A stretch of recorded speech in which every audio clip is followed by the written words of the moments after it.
Canadian experience ક્લાસમાં eligibility શું છે, કેટલા ટાઈમ સુધી એલિજિબલ થઈશું અને કેનેડિયન એક્સપિરિયન્સ કેટલા વર્ષ સુધી તમે ક્લેમ કરી શકો છો.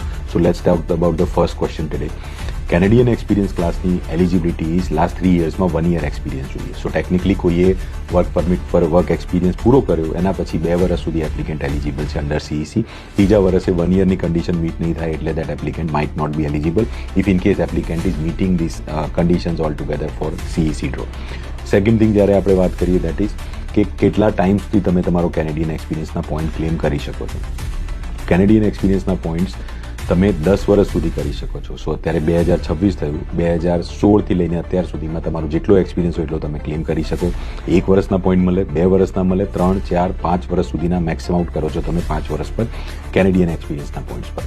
That's why I am insisting everyone Canada રો એક્સટેન્ડ કરો લીગલી વર્ક પરમિટ અને તમારા કેનેડિયન એક્સપિરિયન્સના જેટલા મેક્સિમમ પોઈન્ટ મળી શકતા હોય એટલા ક્લેમ કરવા જોઈએ before moving back to your home country.